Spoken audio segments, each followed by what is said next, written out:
Selamat pagi Bapak Ibu dan saudara-saudaraku, salam sejahtera bagi kita sekalian.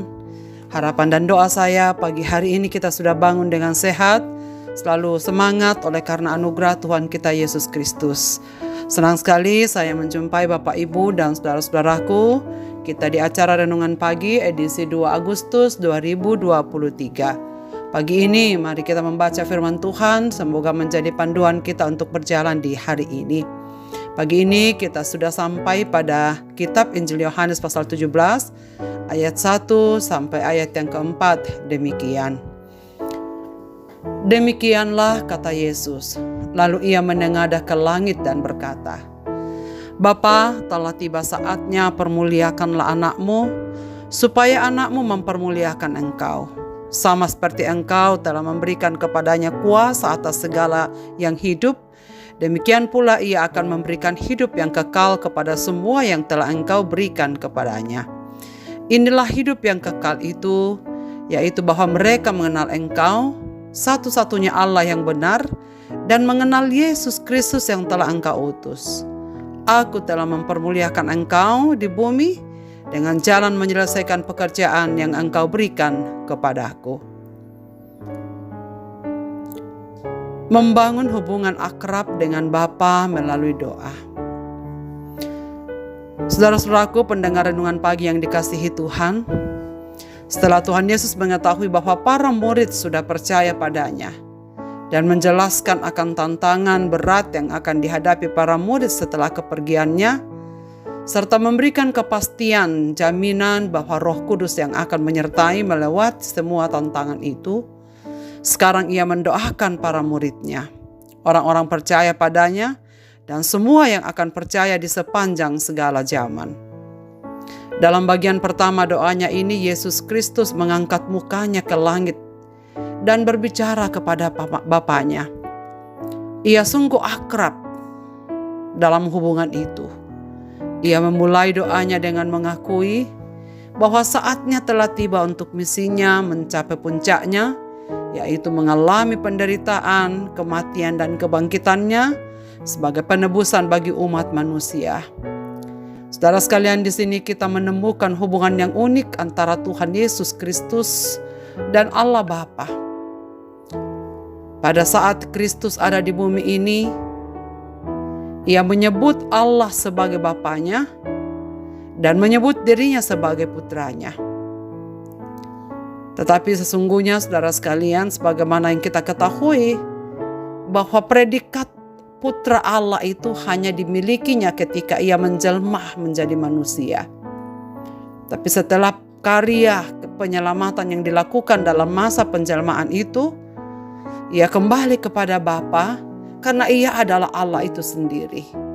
Tentu saudara sekalian, kita tidak akan mungkin bisa menerima dan mengertinya jikalau tanpa iman dan tanpa karya Roh Kudus yang menjelaskannya kepada kita.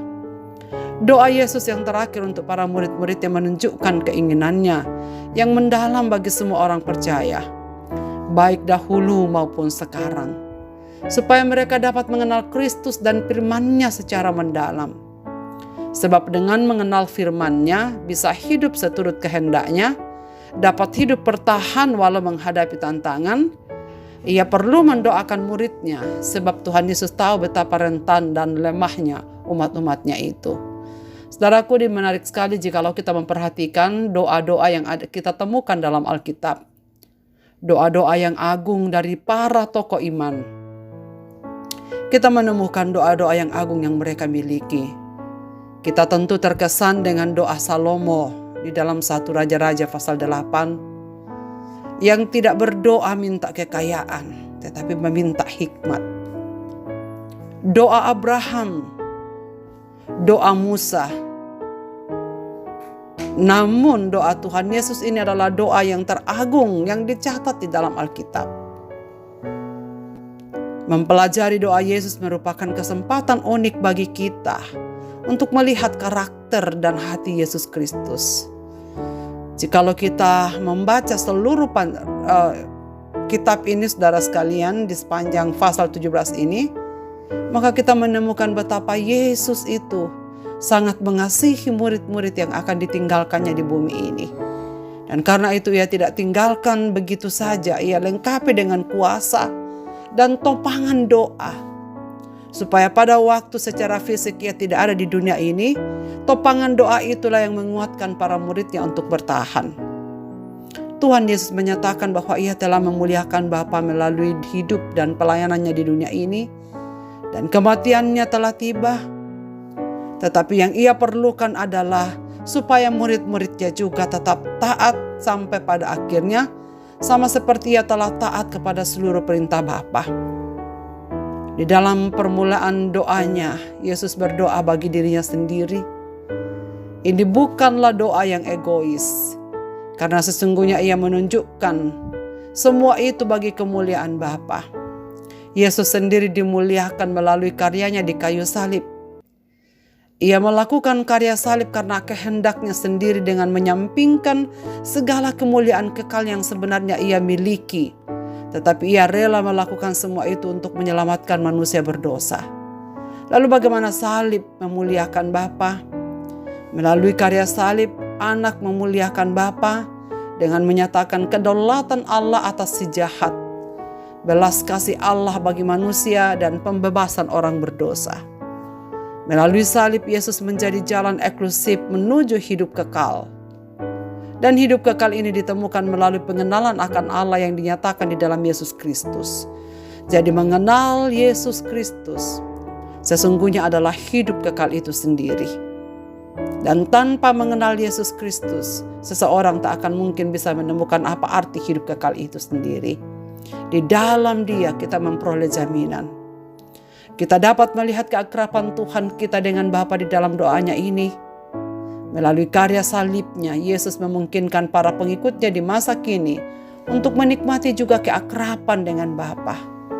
Apa yang dikerjakan oleh Yesus memperdamaikan manusia, umatnya yang percaya padanya dengan Bapa, memungkinkan para umatnya memiliki kedekatan dan hubungan yang akrab dengan Bapa. Melalui karya inilah kita bisa bergaul dengan Bapa melalui doa-doa kita. Melalui hubungan inilah kita dapat menyampaikan segala keluh kesah dalam hidup kita. Dan menyampaikan segala doa-doa kita kepada Dia. Namun saudara sekalian, ingatlah bahwa keakraban dengan Allah sebagai Bapa merupakan hak istimewa yang seharusnya membuat kita untuk menghormati Dia. Ia telah membayar harga yang mahal untuk kita. Dan karena itu melalui doa kita dapat menikmati hubungan akrab itu dengannya. Ia telah mendoakan kita. Maka tetaplah kuat, tetaplah percaya, tetaplah setia kepadanya. Sebab di sorga ia tetap menjadi juru syafaat kita sampai selama-lamanya. Saudaraku, betapa bahagianya kita menjadi milik Kristus. Sebab di sorga pun ia tetap mendoakan kita sekarang. Ia sudah mendoakan kita dan akan terus mendoakan kita. Agar kita senantiasa hidup berkemenangan melewati segala perkara apapun walau berat di tengah-tengah dunia ini. Marilah kita berdoa. Bapa di sorga, kami bersyukur menjadi milik kepunyaan-Mu. Kami telah mengambil bagian di dalam doa-Mu. Engkau sudah mendoakan kami agar kami senantiasa kuat menghadapi setiap peristiwa yang terjadi dalam hidup kami. Terima kasih ya Tuhan, karena Engkau memilih kami dan menjadikan kami umat-umat ketebusan-Mu, sehingga kami dapat memiliki hubungan akrab dengan Bapa. Dan setiap saat, setiap masalah, setiap yang terjadi dalam hidup kami dapat menghampiri Dikau dalam permohonan doa kami melalui nama Yesus Kristus, nama yang agung yang Engkau berikan kepada kami. Terima kasih ya Bapa, karena kami percaya topangan doa itulah yang membuat kami dapat tetap tegar berdiri sampai hari ini. Walaupun kami tidak tahu apa yang akan terjadi hari esok, tapi kami percaya Bapa selalu tahu yang terbaik untuk kami. Dan Engkau yang akan terus memimpin kami di sepanjang hari ini dalam segala sesuatu yang kami kerjakan. Terima kasih untuk berkat-Mu yang Engkau akan sediakan bagi kami untuk kami nikmati. Terima kasih untuk kesembuhan yang Engkau akan berikan bagi setiap yang sakit. Terima kasih untuk penghiburan yang Engkau akan berikan bagi mereka yang dapat mengeluh kepadamu. Dan terima kasih karena Engkau menyertai kami di sepanjang jalan hidup ini.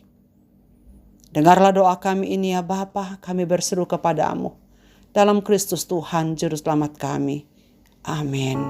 Selamat beraktivitas Bapak Ibu dan saudara-saudaraku. Tuhan Yesus memberkati kita sekalian.